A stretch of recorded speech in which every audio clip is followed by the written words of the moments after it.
Hey everyone, welcome back to my channel, Loreen HD, for a new video. It's been a while. I haven't posted a video last month because I was super busy putting together the exhibition for our art project, STI awareness art project that I mentioned in the previous video called Under My Skin. So if you haven't checked it out yet, go on Talis_under my skin on Instagram to listen to stories of people living with incurable STIs, reclaiming their outlook on their body. And very soon are coming up a bunch of videos about the panel that we put together for the art exhibition, talking about body positivity and pushing the boundaries of body positivity to include people living with STIs. So today's video is about something else. It's about a topic that is very much discussed in the sex positive community, I guess in the mainstream too, but especially in the sex positive community, which is consent. So for those of us who have yet to catch up on what is meant by consent in the context of a sexual situation means giving or getting the permission to do something.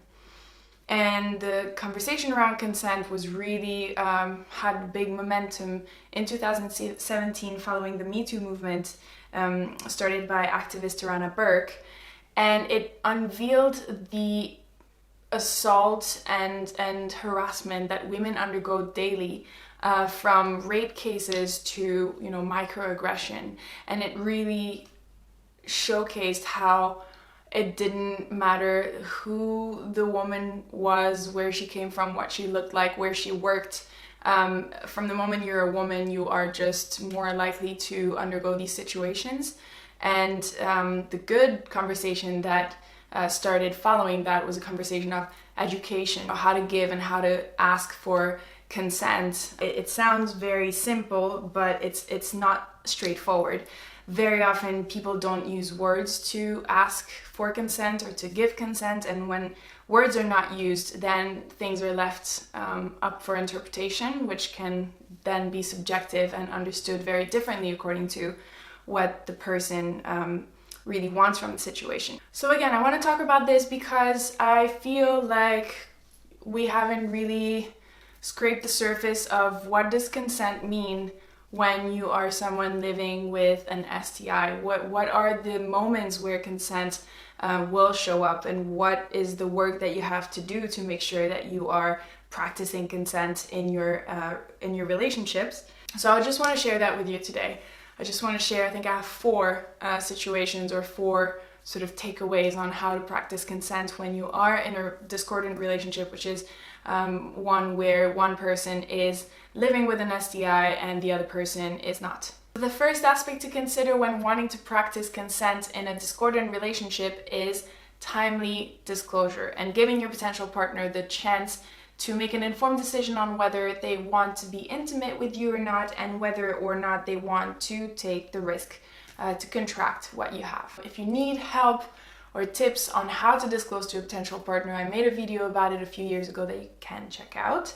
Just remember that, even if you think that herpes is not a big deal because it's not gonna, take your life, or if you are already doing everything you can to keep your immune system up, or even if you haven't had an outbreak in, years, all those reasons are not enough to qualify you to make that decision for them.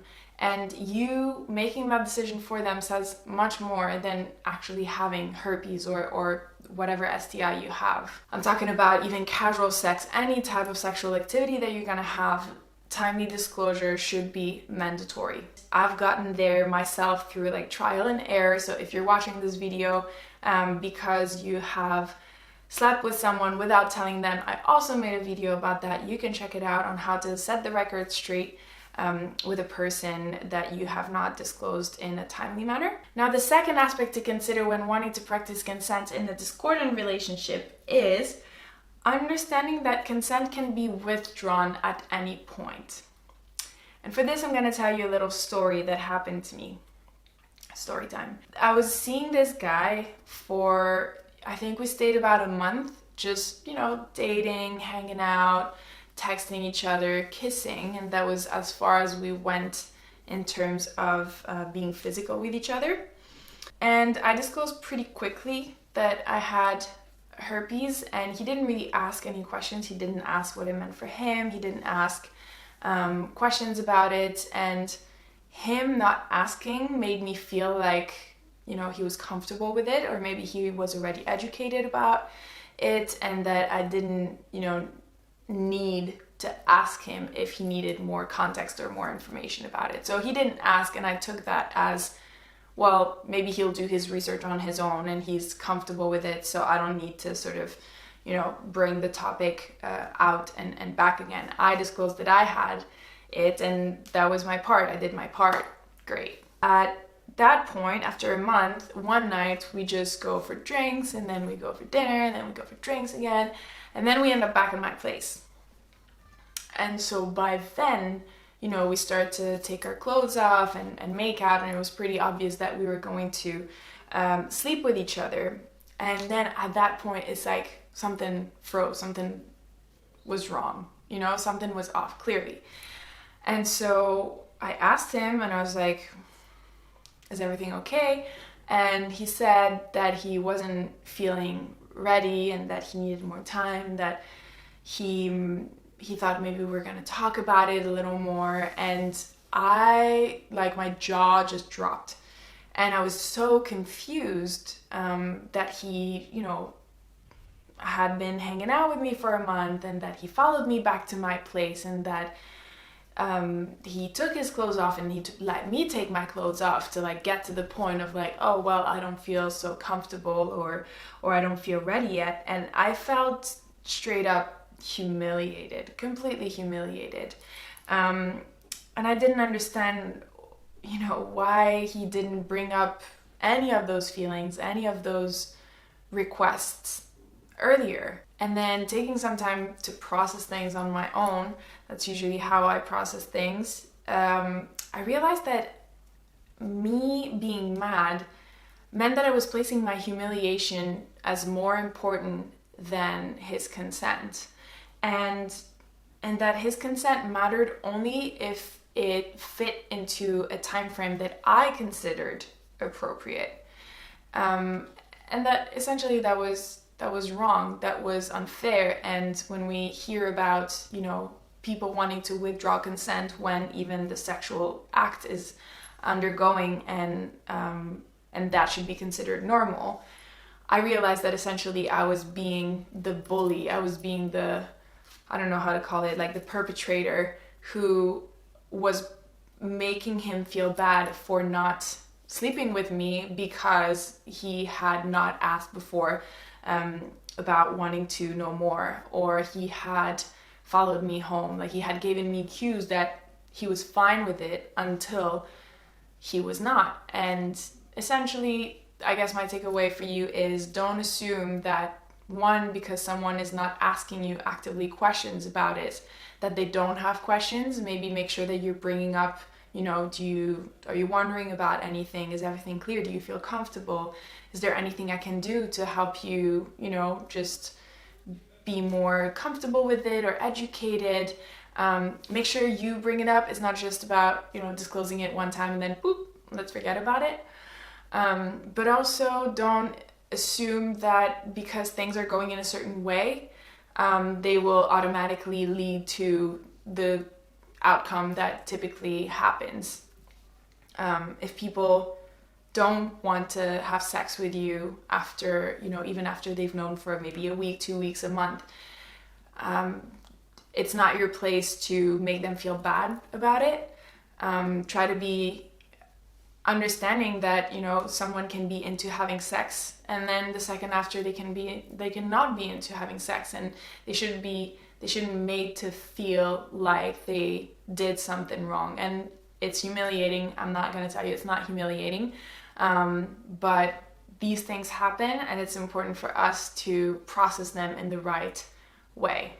So the third aspect to consider when wanting to practice consent in a discordant relationship is making sure that you're not coercing partners into having sex with you. And I know this sounds like duh, but the reason why I say it is because chances are that if you are living with an STI, you're going to be more informed and educated about it. And I'm saying chances are because it's not like we're given, you know, a manual that explains how the condition works when we're diagnosed. I wish it was that simple. But, you know, chances are you've just done a little more research. So let's say you have done your homework. Let's say you know how to keep, you know, the symptoms down and chances of transmission low.